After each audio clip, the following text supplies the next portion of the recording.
Howdy folks, Shell Presto DiBaggio here. Awesome artist, remarkable writer, and undaunted luminary of my time. Today we're going to talk about keeping your goals in mind, figuring out what your goals are exactly, and how to respond to people when they don't quite get what you're doing. While we discuss this, I will be drawing parts of my Imps comic strip that I do for Bexham's Bazaar, in which I use medieval fantasized versions of our Ascension Epoch characters. So what prompted this video was actually a while back. I was doing a craft fair.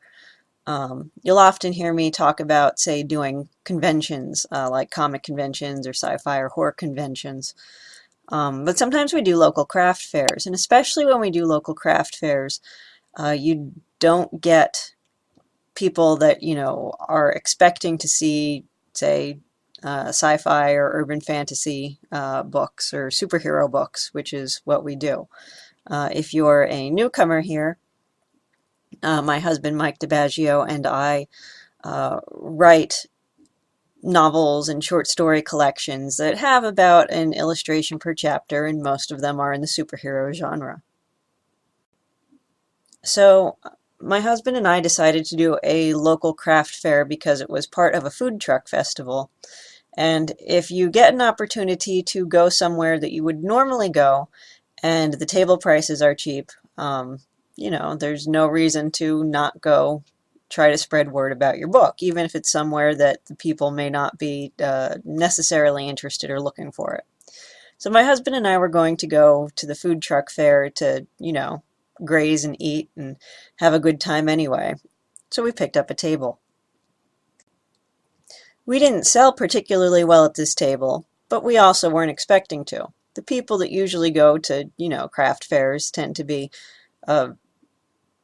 women with no interest in sci-fi, because they're just going to look for, wreaths and Christmas ornaments and homemade candles and stuff like that.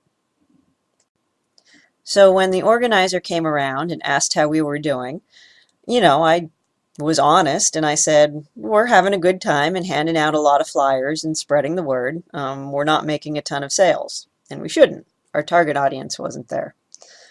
And she looked at me and said, oh, you should do caricatures next year. You'll make a lot of money doing caricatures. And she indeed even asked if I can do caricatures.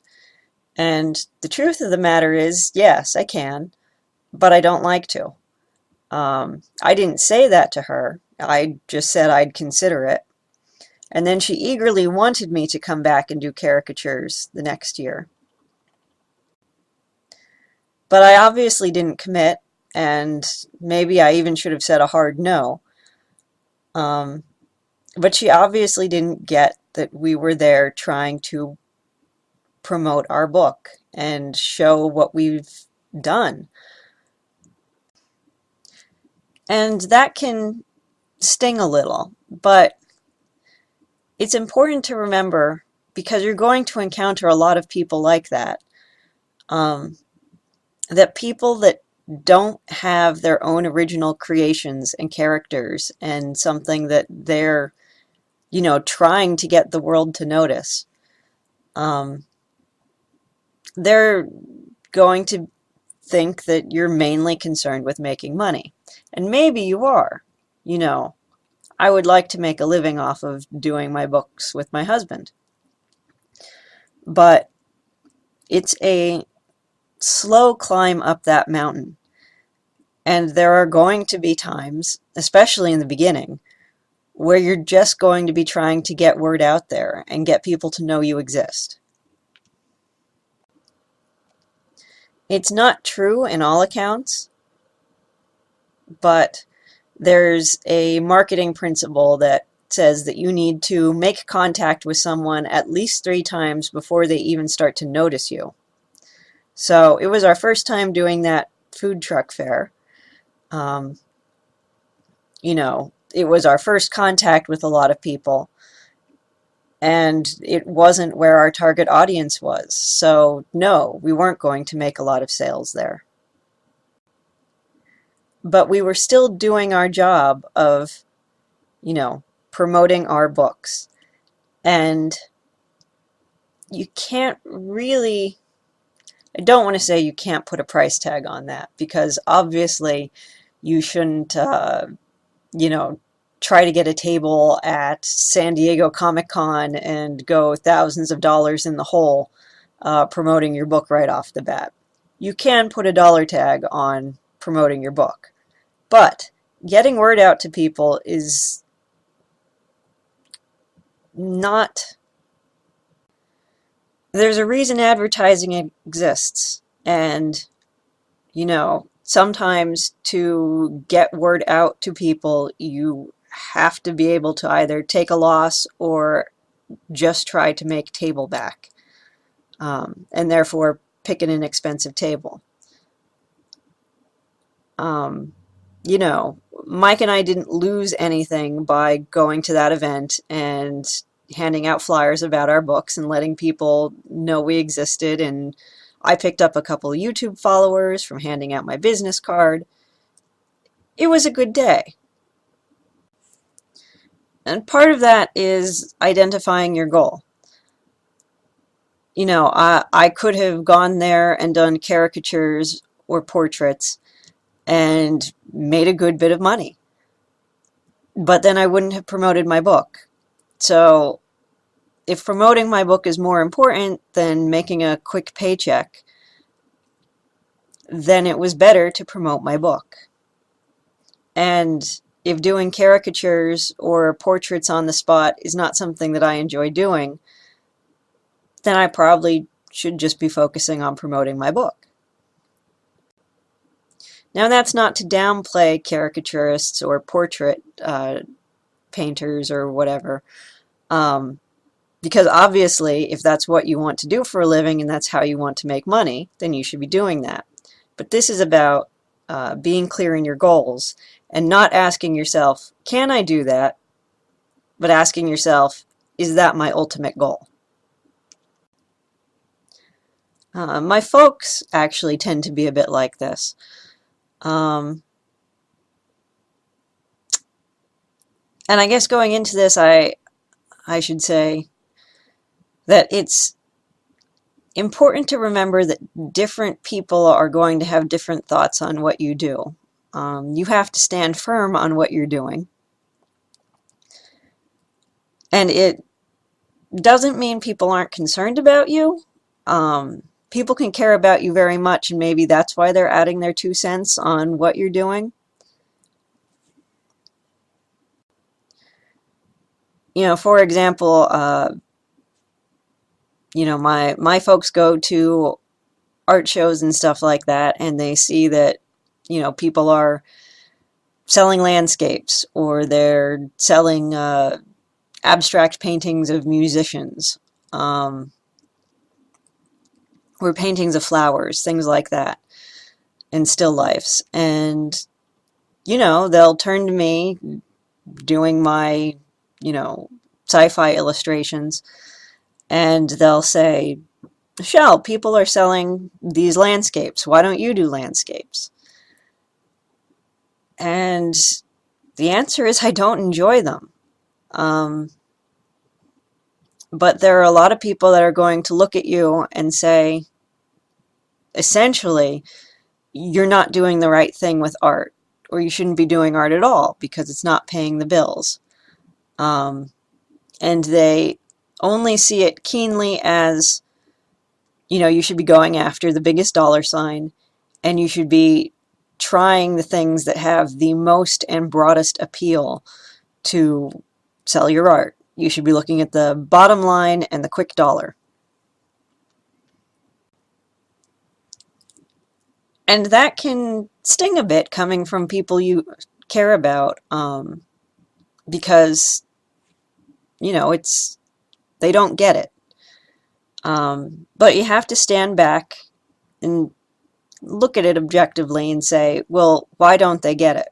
And a lot of times it's because they don't have their own character that they've created. They don't have something that, they made that they can say, I want people to share in this. And when they don't have that, they can't see from your perspective.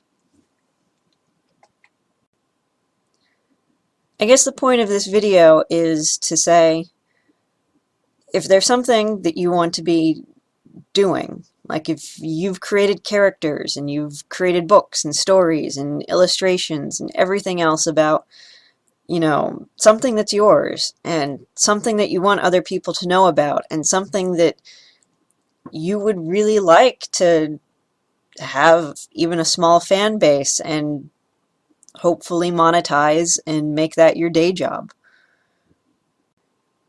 then you have to hold fast to that and suck it up and try to promote it. And when you encounter people like that who are saying you should be doing other things because you'd be more successful at it, if it's a stranger, you can just, sort of be non-confrontational about it and say, okay, thanks, I'll consider that. And say, hey, you should check out my book anyway, and hand them a flyer. And if it's someone close to you, you should try to explain and say, I really care about this, and I'd really appreciate it if you cared about it too, because these are my goals. And you're not always going to get a good reception from it, but you have to stand firm in it, because you have to understand that sometimes you're the only person who's going to care. And that's important, that you do care and that you persevere, because if you don't, no one else is going to do it for you. It's also important to note that just spreading word about what you're doing is a big step. It's not a failure to, say, go to a convention or go to a craft fair and not make back your table price. You should absolutely look at it as an advertising opportunity. And yes, ads do cost money. You're putting the money down in hopes of making the money back, and there are certain things you can do to increase your chances of making your table cost back or making a profit. But at the end of the day, if it's like taking an ad out, only you're there personally, that's all right too. The most important thing, though, is to make sure that you don't overdo it, that you don't spend more money than you can afford to spend, that you don't go to a ridiculously big con and spend, 200, well, if you go to a ridiculously big con, the tables are like, $500 or $800. But there are even, mid-range cons where it can cost like $200 or $250 a table. And, you may be doing hotels and things like that. So watch your costs. That's important. Keep within a reasonable budget. But doing a small local show or doing a local convention for a reasonable price and not making back your table cost, but telling 100 or 200 or 300 people about what you're doing is totally worth it sometimes, especially if it's within your budget. So don't be afraid to advertise.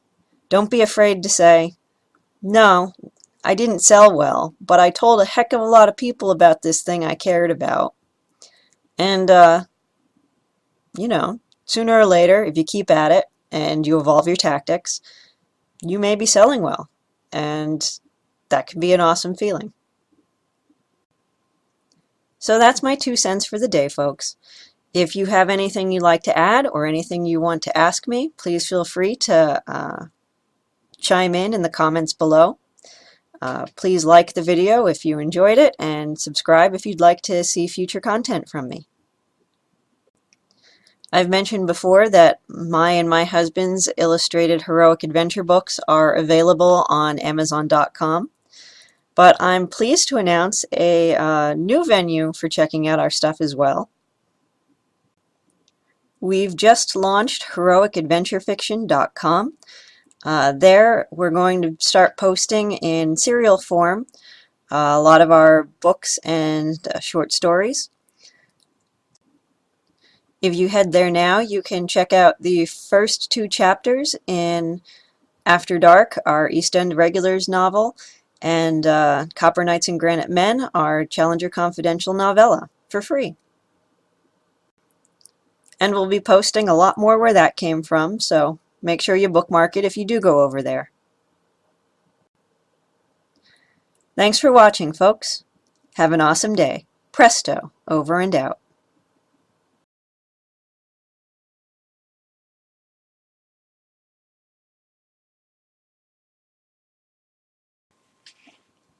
I just realized I never shared the annual photo of my son in his Halloween costume.